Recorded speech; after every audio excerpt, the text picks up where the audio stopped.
Hello my dear friends, welcome back to mini blog. ಇವತ್ತು ನನಗೆ ಸ್ವಲ್ಪ ಗ್ಯಾಸ್ಟ್ರಿಕ್ ಜಾಸ್ತಿನೇ ಇತ್ತು. ಏನು ಮಾಡೋದು ಅಂತ ನೋಡ್ತಾ ಇದ್ದೆ. ಯಾವಾಗಲೂ ಟ್ಯಾಬ್ಲೆಟ್ ತೊಗೊಳ್ಬಾರ್ದು ಅಂತ ಹೇಳ್ತಾ ಇರ್ತಾರೆ. ಇವಾಗಿಂದ ನಾವು ಟ್ಯಾಬ್ಲೆಟ್ ತೊಗೊಂಡ್ರೆ ವಯಸ್ಸಾದಾಗ ನಮಗೆ ಅಷ್ಟೊಂದು ಪವರ್ ಸಿಗಲ್ಲ, ಹಾಗಾಗಿ ಅವಾಯ್ಡ್ ಮಾಡಬೇಕು ಟ್ಯಾಬ್ಲೆಟ್ನ ಅಂತ ನಮ್ಮ ಮನೇಲಿ ಹೇಳ್ತಿರ್ತಾರೆ ದೊಡ್ಡವರು. ಅದಕ್ಕೆ ಯಾವಾಗಲೂ ನಮ್ಮ ಅಜ್ಜಿ ಹೇಳೋರು, ಏನಾದರೂ ಒಂದು ಮನೆಮದ್ದು ಮಾಡ್ಕೊಂಡು ಕುಡಿದ್ರೆ ಒಳ್ಳೆಯದು ಅಂತೇಳಿ ಗ್ಯಾಸ್ಟ್ರಿಕ್ಗೆ ನಾನು ಇವತ್ತು ಸೋಂಪು ಕಾಳಿನ ವಾಟರ್ನ ಮಾಡ್ಕೊತಾ ಇದ್ದೀನಿ. ನಾವು ರಾತ್ರಿ ಇಡೀ ನೆನೆಸಿಟ್ಟು ಬೆಳಗ್ಗೆ ಇದನ್ನು ಕುದಿಸ್ಕೊಂಡು ಕುಡಿದ್ರೆ ಇನ್ನೂ ಒಳ್ಳೆಯದು. ನಾವೇನಾದ್ರು ಮರ್ತೋಗಿತ್ತು ಅಂತಂದರೆ ಬೆಳಗ್ಗೆ ಎದ್ದು ಒಂದು ಸ್ಪೂನಷ್ಟು ಸೋಂಪು ಕಾಳನ್ನು ಹಾಕಿ ಕುದಿಸಿ ಶೋಧಿಸ್ಕೊಂಡು ಕುಡಿತಾ ಇದ್ದೀನಿ.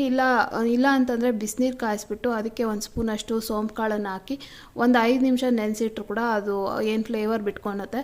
ಇವಾಗ ನಾನು ದೇವ್ರ ಪೂಜೆ ಮಾಡಬೇಕಾಗಿತ್ತು, ಅಮಾವಾಸ್ಯೆ ಅಲ್ವಾ. ಈ ರೆಮಿಡಿ ಟ್ರೈ ಮಾಡಿದ್ದಾದಮೇಲೆ ಒಂದು ಲೈಕ್ ಇರಲಿ, ಹಾಗೆ ಸಬ್ಸ್ಕ್ರೈಬ್ ಮಾಡ್ಕೊಳ್ಳಿ. ನೆಕ್ಸ್ಟ್ ರೆಮಿಡಿ ಜೊತೆ ಸಿಗ್ತೀನಿ. ಅಲ್ಲಿವರೆಗೂ ಬಾಯ್.